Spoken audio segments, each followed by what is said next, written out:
welcome to Tell Me Your Story, New Paradigms for a New World. I'm Richard Dugan, your host, and I want to thank you for tuning in, listening in, and watching. Tell Me Your Story, New Paradigms for a New World, as we give you choices and knowledge of those choices to help make your dreams come true. We are here on Sundays at 7 a.m. and 7 p.m., Monday mornings at 1 a.m., and we stream live at richarddugan.com. But I want to remind you there is also a 9 a.m. Wednesday special edition of Tell Me Your Story. I'm starting to sound like a carnival barker. And if you don't know what that is, Google it, okay? Always remember, though, Abraham Lincoln said, it's historical fact, don't believe everything you see on the internet, all right? We're going to have some fun today because we are going to do everything that we can to bolster, support, enforce, reinforce, if you will, your immune system. That's right. This program today is designed to do just that. We are going to be talking with a very special woman who has a wonderful book out, as well as a website, among other books that she's written. Yoga to Support Immunity, Mind, Body, Breathing Guide to Whole Health. That's WHOLE, health. I had my gallbladder removed, and they put 5 holes, HOLE, in me. But you know, that's what they had to do to get that thing out of there, and the gallstone that was the size of a golf ball. But we're talking about WHOLE, health, and we're talking with the author, Melanie Salvatore. And I've already forgotten the last name, and it's sitting right in front of me. August. It's the month of August is what we're talking. I want to thank you so much for joining us on the program and for providing us with an opportunity to do something that, quite honestly, if the population of the Earth had done this 2 years ago, had been working on it 2 years ago, I don't think that we would have lost over 1 million or more human beings on the planet due to the virus and the pandemic. Thank you for joining us. Thank you for having me, Richard. You're a delight. I already know. It's delightful to be here with you. Well, thank you very much. Would you agree, though, that if our immune systems had been fortified the way that they had been intended to be fortified, that these kinds of contagions, because I want to use a broad brushstroke here, contagions, would have maybe little or no effect on us if we'd been taking care of ourselves. I would love to think that. All I know is that it can only help. It can only help when we are integrated, when our mind and our body and our heart are in sync.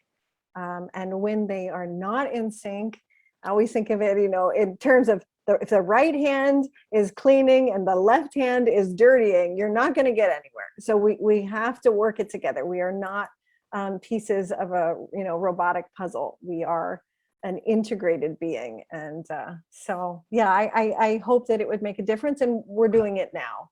And the yogis have done it for thousands of years. And when you say integrated being, you're not just talking about the individual human being, because that term could also be used to describe the human race, the human family, that we are integrated with each other, and look at how that has transpired over the last 2 years.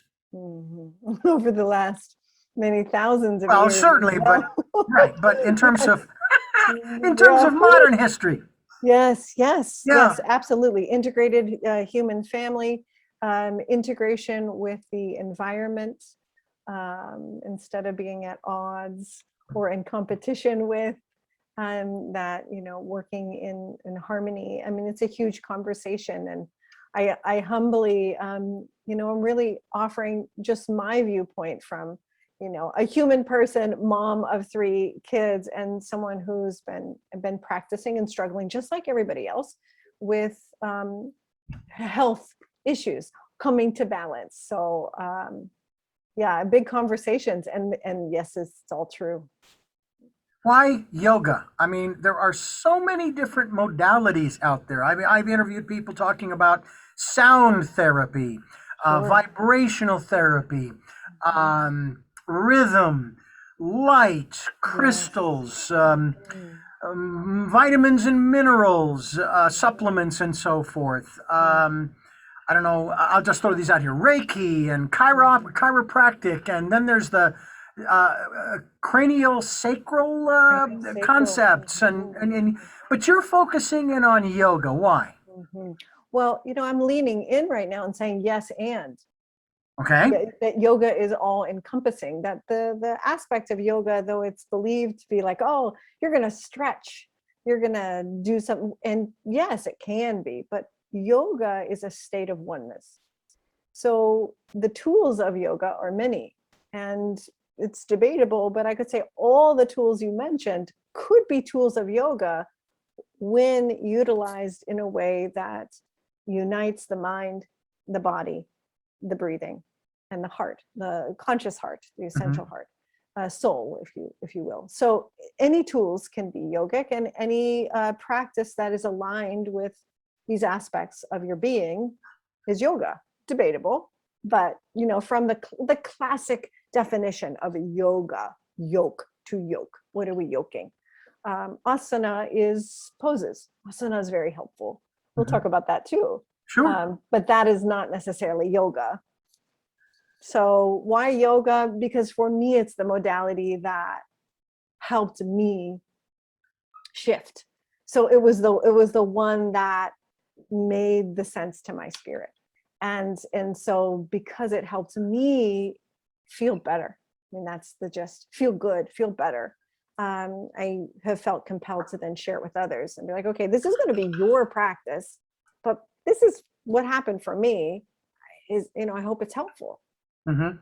So I'm here because that's, I also utilize the modality of Reiki and, sound, you see bowls in my back of me in the room. So Hmm. many modalities, all good, Yeah. all I have to good. say that I am very familiar with many of these modalities. I being a Reiki master myself, Mhm. and utilizing it, try to utilize it as often as I can. Yeah. Okay, but um, there's a part of me that also wants to believe that there are times when I don't really have to do anything consciously, that I have chosen that one particular path among others, and that the energy, when it is, shall we say, called upon, and not necessarily by me, Yeah. Hmm. just it just flows. It just Yes. goes. I Mhm. don't need to do anything. I can imagine the symbol, and I can call out the word of that symbol, the first symbol, okay, and send it for whatever purpose it is intended for an individual or for a situation, which I found very fascinating. That you could actually use Reiki for a particular situation.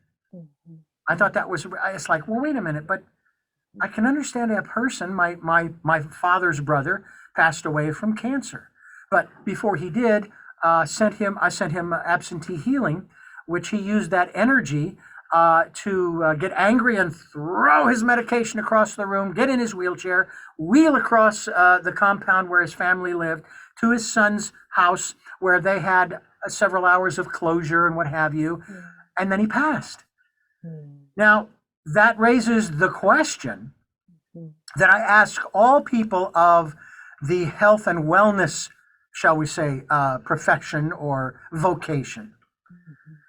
What is healing to you? What is the definition of healing? Because I believe that the energy that we sent to my uncle did just that, Mhm. and he passed. Mhm. Not but And and.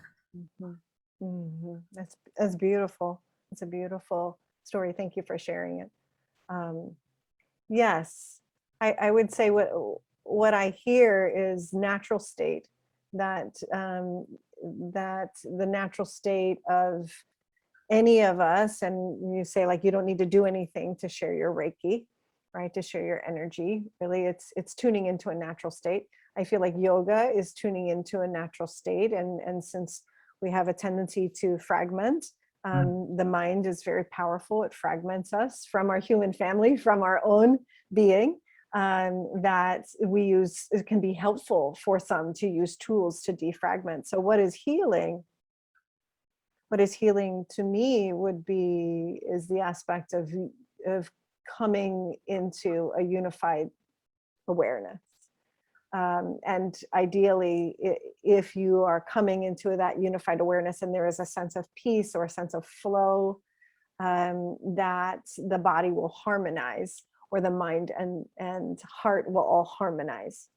Will that mean that your body is perfect and reborn, and you lost your arm and you regrew it? I can't speak about that, but I do believe exactly what you said, that there is healing, and that can also mean it's time to move on. That the time was finished and it's time to move on. So Yeah, and that is what I find so fascinating, specifically about traditional orthodox medicine. mm, And I often talk about this from the standpoint that it doesn't know when to say when. mm, It doesn't know when to let go and let nature take its course. And that doesn't necessarily mean that the body is going to discontinue its functioning. Maybe if they disconnect all of this technology, maybe the body will do what's necessary for itself to regenerate, to rejuvenate, to revitalize, to, if you will, resurrect. mhm, mhm. Yeah, kind of getting out of the body's way. Yeah. um, I feel like if we're just talking about what's in our own, not that Western medicine is not in our control, or any medicine. Of course, that's a collaboration, and I think it's an important collaboration. So my mindset is not like, oh, no medicine outside of my own tools. I think we're stronger together. I love the Warriors, strength in numbers. We're stronger together. Yes. Go basketball. But this aspect of that. So in honor that those tools are very helpful, if I bring it down to, again, the individual process of what's happening inside us, when our mind is fragmented and it gets in the way of the body, when the body tells us, the body's not going to lie, when the body says, I'm tired, and we say, shh, one more Netflix show, or whatever, this is a conversation that's happening all the time. Well, we're not listening. Yeah. And so I feel that is a big part of this. Like, can we get out of the body's way, and can we be not a servant of the body, but a good friend, Mm. a good friend of the body. Yeah. Let's talk about the immune system. Mm. You could use a lot of different analogies, I suppose. But let me ask you to describe what give us an analogy of what our immune system is, what it does, what it is designed to do, if you will. Mm. Or so from my non-medical viewpoint, very regular viewpoint, our immune system is to help us be resilient, to help us deal with any invaders, whether that be viral, bacterial, any trauma, and have us ideally be able to recover. And so that resilience, there are some key aspects to the resilience. A very important key is our ability to handle stress. And so the aspect of when we're in a chronic stress response, there's no vitality going towards immune function in our immune system, or any of our longevity functions. And for our immune system, the thymus gland, the lymphatic system, right?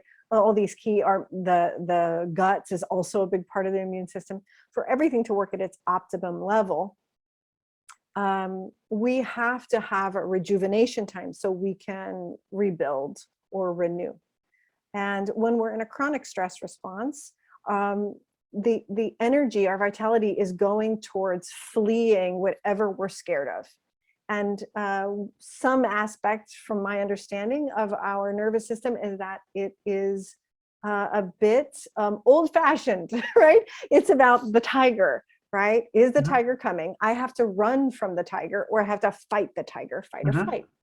So it's not taking into consideration chronic stress, like the maybe air pollution, like the ding of our email or the text message that's going off. You know, we're constantly triggered. The aspects of anything that could stress us out. So many of us are in this chronic stress response, so none of our vitality is going towards what's going to carry us beyond the tiger. It's just muscles tense, heart rate fast, giving us the oomph to flee. So a big part of how we work with our immune system and help it be resilient is to relax.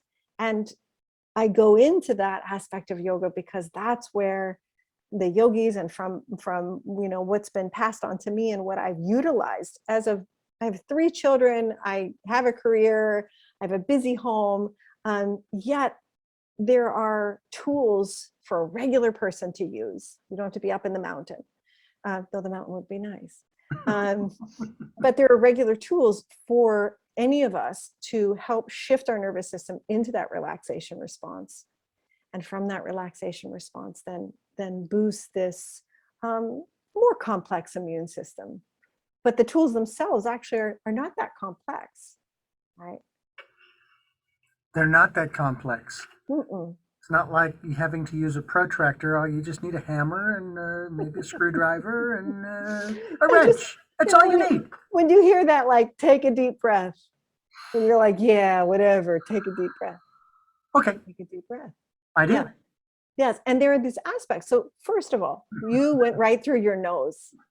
You're so good, Richard. You went. Okay, so we breathe through the nose, it goes through the sinuses, it goes down in and expands the diaphragm. Okay, so now we're in maybe boring anatomy. I won't stay too long. That's but okay. This aspect of anatomy, you create a chemical release in the body by going through the nostrils and going through the sinuses. It's called nitric oxide. You begin to create this that then expands all the capillaries. It opens up the lungs, your oxygen system with your blood. So first, we take this and we get this chemical release. And then as we breathe into the belly, which sometimes it needs to be retrained, we breathe and we open the back of the lungs. And that is near what's called the vagus nerve. And the vagus nerve is our key relaxation. It's a weaving nerve that's like a vagabond. That's why it's called vagus, all the way through your internal organs. So if you stimulate and you tone that nerve, then you can access almost like a button.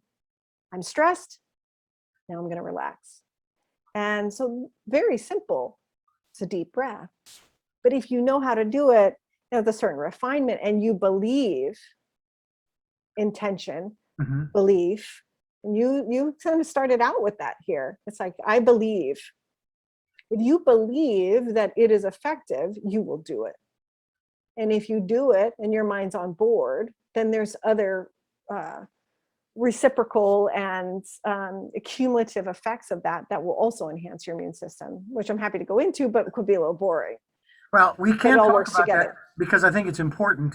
But right now, I'm going to do my best to get out of the lotus position here as we continue talking with we're talking with Melanie Salvatore August. We're talking about the work that she's doing with yoga and helping us to improve and boost our immune system here on Tell Me Your Story.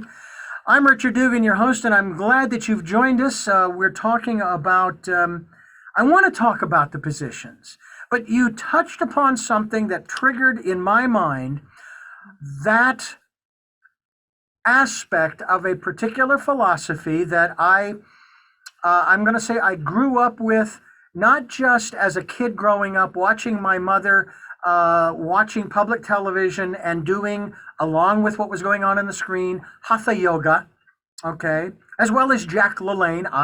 My mom, she really would watch Jack and do the exercises.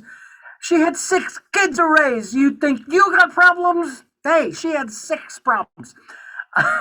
She wouldn't consider them problems, I know.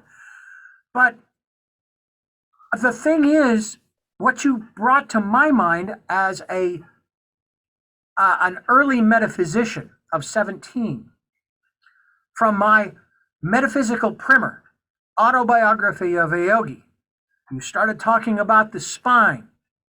And what sprang to mind was, of course, as you probably already know, the spinal energy related to Kundalini, the Kundalini energy. And it goes by all kinds of different names depending upon what philosophy you happen to follow. That's what you're talking about, isn't it? Yes, it is. Yes, Yeah. 100%. Mm-hmm. And so that's where we start getting into the issue of positions. Mm-hmm. Okay, and I'm not necessarily. I don't know if this is, the more popular, we hear this all the time. We're going to do the downward dog now, and we're going to, and you hear all of the different types of positions, and I don't know if that's they just gave it a name because they couldn't pronounce maybe the Hindu or Indian name. I don't know if that's a real valid pose or position, Mm-hmm. but I'm just curious. I know that, for example, with chakras, there are more than 7 of those energy centers. There are the 7 that run up and down the center of the body. But as I read the book Joy's Way, I found out, oh my God, there are chakra centers in all of the joints. And even between the joints, in the arms and the legs and the torso, they're all over the place. They're minor, but they're still there. Mm-hmm. So when we start talking about a position, and I know that there isn't one optimal position. I get that because every position is going to serve maybe a different, maybe a different purpose. Mm-hmm. Can we talk about not just position, but maybe even movement? Because then it takes me into what I learned about Tai Chi. I remember my first experience. I was there with a group of people. They had the music going, and I was trying to follow everyone else. I'd never done it before. And of course, I found out Tai Chi is nothing more than playing with an invisible ball, and the instructor came up to me and he says, "Stop." He's told me to stop. He says, "Don't try to follow the other people. Just move with the music. Wherever the music takes you, just move. Don't worry about the positions." And over time, I did learn the positions. I have not done it in a long time. But so you have all of these different modalities, all of these different movements and positions that you would hold for, I don't know, again, but the bottom line is all about, as you said earlier, relaxation, right? For immunity, it's twofold. One, it is, yes, relaxation, invoking what's called the parasympathetic nervous system response. And the other aspect is circulation. So that's where movement is helpful in both. So we're increasing our flow, we're increasing our oxygen intake, and we're decreasing inflammation, stiffness, and toxins. So that's where the postures, yes, are very, very helpful. The postures, pose, the Sanskrit word is asana. Asana, we do asanas. And asana, its true meaning and definition means steady and spacious seat. So if we were going to say, what is the pose is seated, spine in its natural curves. So the energy can move upright, uninhibited. Now, if the body is stiff, it has toxins in it, it's not, and it doesn't have enough mobility, it's not spacious, it doesn't have enough steadiness, it's not, it's not anchored or strong, you can't sit. So I'm answering in layers here. It's all about the seat, and the postures enable you to be able to sit. We want a body in pain is not a body that's conducive to a calm mind. So to access that next level of what's happening in the mind, for many of us, we need to stabilize and comfort the body. So we hope that every posture we do has a certain amount of steady and spacious. And that depends on who we are in the journey we're on, and it's different for every person. So I can see even, in the Tai Chi, this aspect, we are moving energy through the body. We are healing the body as we circulate it, increasing circulation, decreasing inflammation, steadying and creating spaciousness. Yet it's not necessarily all about making poses just right. Mm-hmm. It's about creating a balance within you where you are equal on both steady and spacious. Every section of the book, Yoga to Support Immunity, has poses. First section is for getting steady and clear in the body and reducing pain. So there is a lot of how do we support the spine? Within that, you're supporting your lungs and your internal organs. The second section is how do we clear out the body, clear out the mind and the heart. Mm-hmm. So what is held emotions, thoughts and emotions in the body? It's tension. How do we clear that tension? And so there's poses, there's also pranayamas and kriyas. Kriyas are, as you know, from Yogananda, Parahamsa, who is also the lineage of the yoga that I share, is directly related to Yogananda Parahamsa. So here we are all family. So those kriyas are how do we release the tension as well as the physical toxins out of the body so we can sit. And then the final portion of the book is integration. So how do we, on a daily basis, just like we eat and we eliminate every day, how are we eating with our mind, eating with our body, eating with our energy, and how are we eliminating and doing that on a daily repetitive nature, because it is what we do every day that is going to make the biggest difference. It's not that hour and a half, 2 hour sweaty practice that we did once a month or something like that. It's what you're doing 3 minutes here, 2 minutes there throughout your day. So the book really has a lot to do with habits and repetition. I find this all extremely fascinating and interesting to consider these different modalities, and I hope that you do too, folks. Melanie, Salvatore, August is my guest. Yoga to Support Immunity, Mind, Body. Breathing Guide to Whole Health. That's the conversation we're having. And there's the book right there, ladies and gentlemen. Get yourself a copy. Go to her website.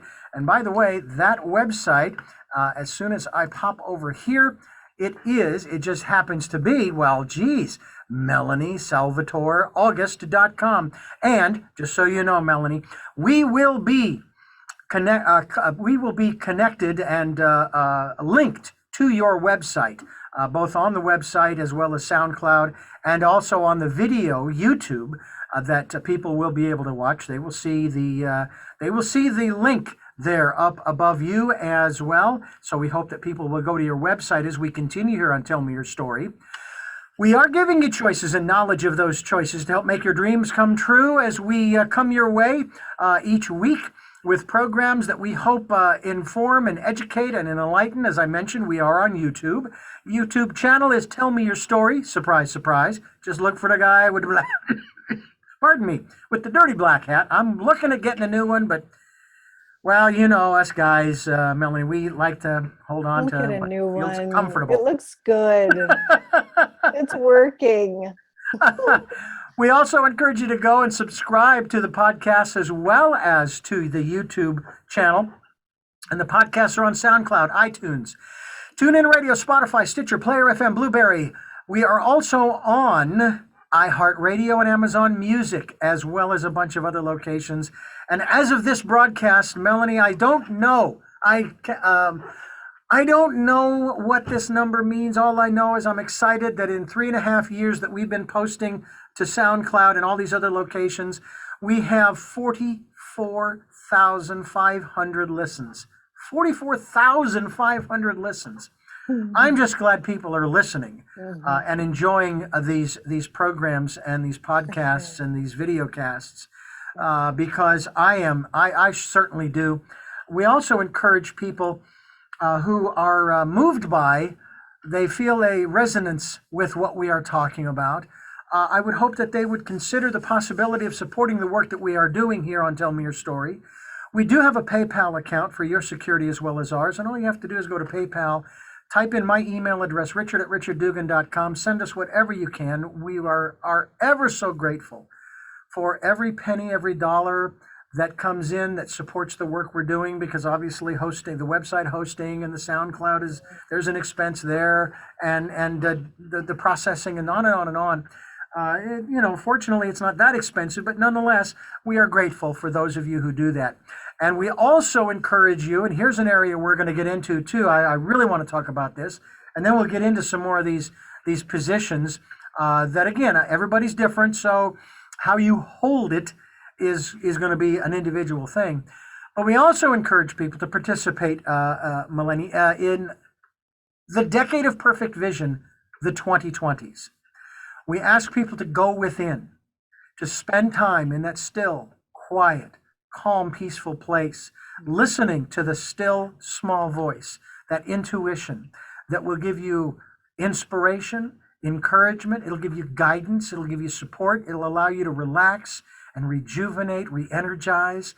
The relaxation part is the best part of all, because that helps your immune system, which is what we're talking about here on Tell Me Your Story. As we talk more about the work that our very special guest has joined us here on the program, Melanie, I beg your pardon, Salvatore August, and the book that we are talking about is Yoga to Support Immunity. And we certainly hope that you will consider this mind, body, breathing guide to whole health. I want to ask you a question in regards to the aspect, especially of what I mentioned earlier about intuition, about that still small voice. Now, I felt very comfortable when the Tai Chi instructor said the things that he did to me about don't try to follow the others, because you're new at this. There's no way that you're going to be able to get it on the first day. Let the music flow through you and just move to the music. And it felt right. I have had intuitive guidance that has told me, you need to turn left up here, or you need to turn right up here. No kidding. And I fought it for a half mile, and I ended up turning back and then going the way I was guided to go. Yeah. Don't know why. All I know is that I did it. And the more I do that, the more I trust. And then I don't even have to think about it. It's like, oh, okay. It's just the impression comes and boom, I'm going to turn left. What about that aspect of the yoga practice? It's a huge aspect of it. It's a huge aspect. And the key things that I want to highlight with what you share is trust, is repetition. Like you've learned to trust, and you've learned to listen, right? So you've had experience with it. And we used to call it a yoga practice. It's a practice because we do it over and over again. And it's that practice of tuning in. So why do we do the poses? Yes, strengthen the body, help us not be in pain. What does pain cloud? Pain can absolutely cloud our ability to hear. What are we hearing? Our inner wisdom, our intuition. So it's like, I love the image of a lake, right? And the lake water is very still. You can see all the way to the bottom. You can see it's clear or hear, depending on what you're talking about, how you intuit. Some of us hear, some of us see, some of us feel. I think we all do all of them, but maybe we have something that's a little stronger. My question to all of you who are listening, what is it? Do you hear? Do you see? Do you feel? Do you do them all? So that lake is clear, and we can see if the lake, the waves and the water is moving. And I liken that to the mind. If the mind's going all over the place, your body hurts, the emotions are kind of bouncing, you can't, it's harder. Let's say it's harder to hear. It's harder to intuit. So the poses are very much a tool, one of the tools to calm the mind, to make the lake clear. So you can hear or see or feel what you need to. Why are you here? What is your soul's calling? This is what we're yoking to, our essential self, the one that doesn't change, the one that observes, the one that's leaning in to listen. You know, everything else is changeable. Our body's changeable, our energy is changeable, our mind, oh dear Lord, thank goodness, our mind is changeable. Our emotions, they're flowing in the wind, right? All of that is changeable. Our bank account, our relationships, right? You name it. What stays the same? So that is the core of the yogic philosophy, Purusha, which is non-changing aspect, being, soul, whatever you want to call it, and Prakriti, everything that has the elements that is constantly in shift and changing. So yes, the poses essential to intuition and everything else too. Now, I have kind of observed as I was going through my Reiki training, the 3 levels that I went through to become a Reiki master. And of course, I still have the printouts because sometimes I have to refer back because and actually, I take that back. I don't actually refer back to it. I actually just, sometimes I may not, do the proper hand positions and all of this kinds of thing. Sometimes I may just put my hands upright, palms up or palms out, or maybe I'm sitting in the car, in the truck, and I'm kind of aware of something that I need to support. So I'll just start, I'll see the image of the symbol. I will utter in my mind the word, the key word, and I'll just send it in that respect. I'm not in the position. And it's the same thing with yoga. And there are so many different types of yoga. And this is sort of a sidebar here. What do you think about some of these, how do I put it, faddish versions of yoga? Hot yoga, goat yoga. I think there's even cat yoga. I love it. I think anything that's it's many ways up the mountain. And any tool that's going to help someone be more connected to their heart, their consciousness, and help them feel better and therefore do better in the world with their human family and their earth. Great. There's this wonderful, and I'm sure you're familiar with the Yoga Sutras of Patanjali. So it's a very, very old, thousands of year old wisdom text, seminal text of the yoga tradition. And there, it lovely, it names, it's like, you can do this and you can try this for meditation and this and this and this. And then at the end it says, or whatever works. Yeah. Or whatever works. I feel like here we have the structure, and the humans that came before us, those who were masterful, who had the experience, who had the desire to lay it down for others, be like, hey, there's a good path here, try it. It's just one way. And it's to support when the natural flow is not there. But if the natural flow is there, I feel like it's technique when inspiration fails, or inspiration's not there, or whatever, to align. It's just a tool to get back on track. There are many tools. It's unfortunate that we don't have that same mindset when it comes to the various philosophies and paths to God, the universal power, the divinity, etc., etc. I kind of came up with the analogy that there are hundreds of thousands, if not millions, of different foods that we have the great pleasure to try. The different beverages, different drinks that we can drink, from water on up. and so forth. All of the various and myriad combinations of fruits and vegetables and grains and on and on and on and on. Delicious ales and mead and wine and juices and so forth. Educational endeavors that we could choose to go any direction we want in our lives. Um, Relationships, opposite sex, same sex, monogamous, polyamory, and the list goes on. Have no kids, have 500 kids, God forbid. Please. And again, and of course, the list goes on of all of the things that we can have in our lives. But there's only one way to God. There's only one way, and I'm going. That doesn't make any sense. Just doesn't make any sense to me. Yeah. It never did.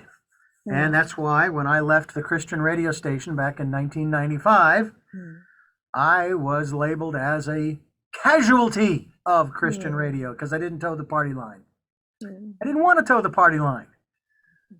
I've often said if you want to emblazon a big H on my forehead for heretic, I will wear it proudly.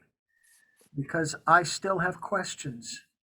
I probably have some answers, but they beg more questions, which facilitates the phrase that was given to me when I was 21, thinking of being just a little too big for the britches. It is better to begin in doubt and end in certainty than to begin in certainty and end in doubt. And what you said earlier about the poses and the positions and the forms of yoga, whether it's hot yoga, cat yoga, goat yoga, guinea pig yoga, whatever the form is. I will not do anvil yoga, but that's a whole nother thing. That's for the weightlifters. Find what serves you. Find what works for you. And if it doesn't serve you anymore, stop doing it. Whether it's yoga or a philosophy or a vocational or work path or even a relationship, as hard as that might seem, you know, your well-being, and this I think ties into a lot of what you're talking about, is that we stay in situations amidst those various topics that I just listed because we're afraid, because it's what's expected of us, because it's what we're comfortable with. We don't want to rock the boat, and yet you've already stated the one thing that we have got to learn to love and embrace and cherish, and basically use the phrase, bring it on, and that's change. That's change. For sure. You know, what all that you say, it brings me back to, you know, that primary relationship, you and you. Are you listening to your body? Is it a friendly relationship? Are you disregarding your body? Did you make a decision years ago that you're clinging to and you're attached to, that is an idea of what you think you should be? And, you know, in the yoga tradition, there is a wonderful recipe. I like food. As soon as you start talking food, I leaned in like, oh yeah. Oh yeah, cooking, my house, yes. Okay. I'm coming over. I'm coming over, something good. So there's always something good. But this aspect of what's called abhyasa and vairagya. And what that is, it's a recipe, 2 ingredients. The one ingredient is consistency. It's consistency. It's repetition, right? And it's keep going. And I will add that aspect of like, keep doing your best. Keep accessing your kindness. Keep inquiring to listen to yourself, right? Just keep going. Don't give up. But the other side, the piece of the recipe is non-attachment or a passive disregard. So yeah, I'm going to keep going, but I'm not going to grip it. I call it keep going. Oh well, it's time to change. That is the end of that course. I'm going to continue to show up. I'm here. I'm present. I keep I keep coming back, but yet I'm going to let go of where I think it should be going. Because otherwise, if I am gripping this consistency, I will stress myself out. So on so many levels, I will distort. I will create disharmony. So just keep showing up and detach. Let it go.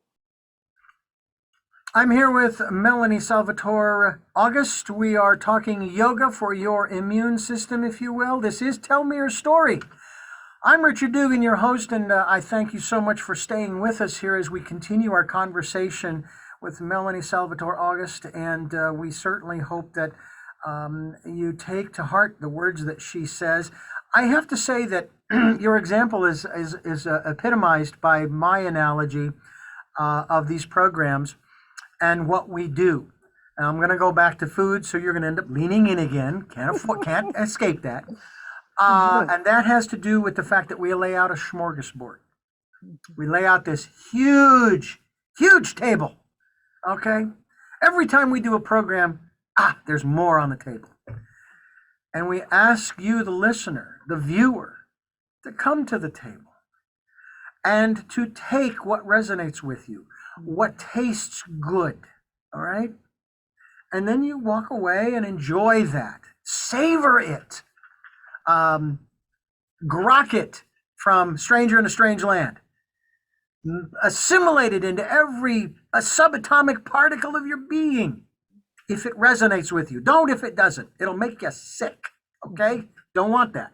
The point is to bolster your immune system, to keep you healthy. But then come back. Come back to the table next time and try something new, you know? And again, if it doesn't taste good, then don't. If it doesn't feel good, if it doesn't serve you, if you don't resonate with it, just leave it alone, okay? Find something that does. And walk away and savor it and grok it. And keep doing that. That's how we grow. That's education. That's wisdom that we start to build, isn't it, Melanie? Yes, 100%. And there's an embodiment of that, right? The more you do it, the more you trust it, the more you're listening when you say, what feels good. To each of us, again, to lean in, when you hear something, mental, emotionally, right? And you have a response to it, do you feel more expansive? Do you feel like there's more possibility? Or do you feel more restricted? And where do you feel that in the body? That's where the energetics, the chakra system and whatnot, so fascinating, right? Because certain thoughts, emotions, they will resonate in different areas of the body. It's fascinating. So to just listen, do you feel it in your gut? Do you feel it in your belly? Do you feel your throat open? Do you feel warm and tingly? So just listen. And the more you do it, the more you repeat that leaning in and listening with a certain curiosity of detachment, the more you'll learn to trust it. Therefore, being deeper into your intuition and getting the cues, earlier. Yeah. Earlier, so you don't have to actually go three streets away and have to come back. You actually get it before you hit the road, and you're like, oh look, I'm going to take a right. Yeah. And I'm on it. Yoga to Support Immunity is the title of the book. Melanie Salvatore August is my guest, and Melanie Salvatore August is the website.com at the end of all of that. We will be linked to that website, and we certainly hope that people will go to your website to continue their evolutionary process. As we continue here on Tell Me Your Story, New Paradigms for a New World, I'm Richard Dugan, along with my very special guest here on the program, who is, can I use the word yogini? Is that appropriate? Sure, you can use the word yogini. Sure. I mean, no. I can use it, but is it appropriate? Appropriate. I am definitely relate to the feminine aspect of a yogi. So yeah. I'll take it. Go there. Okay, absolutely. Because it to me, I always find the names interesting, and I always thought, boy, that would be interesting to have a name like that. I remember back in the 90s, late 90s, early 2000s, I actually considered changing my name, and it was based upon the name of a character, if you will, of an animal in the book, Paramahansa Yogananda's book, Autobiography of a Yogi, and in the story of the Tiger Swami, where the Tiger Swami took on the tiger by the name of Raja Begum, Prince, Princess. And for, I guess, a couple of years, the people I was associating with at that time knew me as Raja. And it kind of fit. I didn't obviously change my name, but I still resonate with that from time to time. And I find that it's real interesting that people, they will change themselves over the course of time, sometimes physically, sometimes, again, maybe there will be a name change. Have you ever felt that maybe it doesn't sound right? I don't feel like a Melanie. Sure. I feel like some other name and so forth. Or the way I look, I don't care for this aspect of me. I'd like to change it a little bit. And again, I used to be critical of people who wanted to go in for cosmetic surgery, but then I began to realize that, and again, this is for people who do not have their personal self-confidence, that they do this, and that if it makes them feel better and more confident in themselves, then I say more power to you. I mean, it kind of goes along with that whole aspect you talked about earlier in regards to change. Change that serves you. Yeah, I agree. And I feel like we're also looking at the essential foundational how, or the intention, where there's not an intention to do harm. That's one of the first kind of aspects of the yoga philosophy is ahimsa, non-harming, right? So this aspect, and also this understanding of what is truth, that satya is, it's ahimsa and satya, and as we work into these tenets of yoga. And what I hear is that if we are connected into our essential truth, the Bhagavad Gita, it says that our life or our personality is like a sweater, and we can take that off, right? So our essential being is our essential being, and so I'm talking to the personality known as Richard right now, and you're talking to, in this lifetime, the personality known as Mel, and I can take off Mel, right? And so for whatever reason in this lifetime, I've come to a more default awareness that I have Mel on, but I'm more than Mel. There's more than me than Mel. So when that became very clear for me, and it was over a set of years, that suddenly my default went from identifying with Mel. I started once I went into my teens that I was Mel, and I was trying to be Mel, whoever Mel was. And be the best Mel I could, and Mel needs to be pretty, and now Mel needs to fit into a size 18 or whatever it is. And then it slowly morphed to I can take off Mel. I'm not attached to Mel, and now to this place of like I'm not attached to Mel, but I like Mel. I'm happy to have Mel in this lifetime, right? So it's a journey into that. Maybe that's too esoteric and no, too hard to follow. But I believe that there is a journey back to self, and our yoga practice or whatever practice that brings you back to a sense of truth in self. I have a hard time when people who know me really well, and I've been around them for a long, long time, and then they call me, usually they don't need to, they just come up to me and start talking to me because they know who I am. They know I'm Richard. But it's when they use my name, Richard, it's kind of like throwing me back to my childhood, and I've done something I shouldn't have done. What is it? What? It's a little unnerving. Sure. But I'm not interested necessarily. I would add Raja to my name. I wouldn't necessarily change it.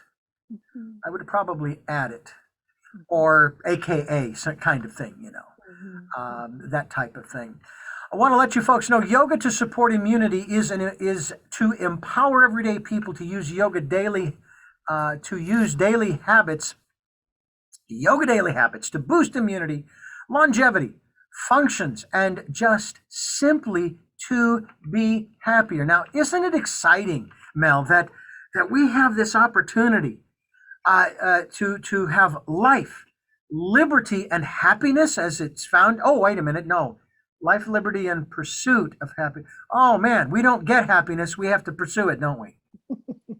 I guess it depends on what mindset, what sweater you're wearing. There you go. Yeah, it depends. Yeah. Um, But it's a wonderful thing to find that space of happiness, as especially we have these programs and we try to keep it very positive here on Tell Me Your Story. I'm Richard Dugan, your host, along with Mel Salvatore August, and the book is entitled, of course, Yoga to Support Immunity. We hope that you will get a copy and go to her website, which is Melanie Salvatore August.com. We will be linked to your website, Mel, so that people can find out more about you, find out more about the work that you're doing, get a copy of your book as well. You do coaching? I do. I do all virtual, so anywhere in the world, and I'm online with Yoga Works at home. So yoga studio. Our yoga studio has been around for a very long time, and all the teachers are fantastic. So I teach live streaming almost every day. So you can practice with me, you can work with coaching with me, and I'm here to be of service. My life has been deeply shifted and changed from these practices, and when I share them with others, it actually helps increase my own healing. So I'm very thankful for that exchange. Where did you first learn about yoga, and was it, if you will, love at first sight? Was it said, this is got to go this way, or did it take time to kind of germinate, if you will?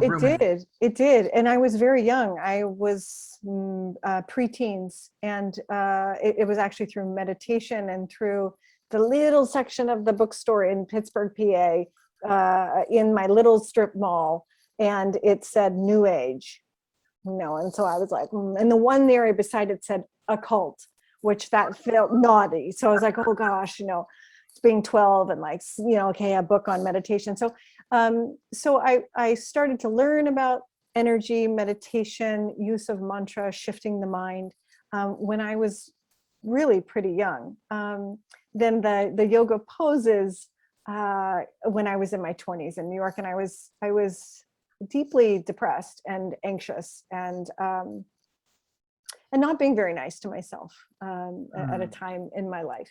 And so I'd wandered into a yoga class where they're doing poses, and the little bit of moment at the end of the practice where you lay down, right?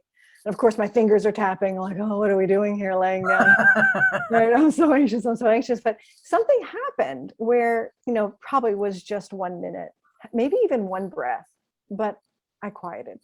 My mind quieted, and I could see down through the water.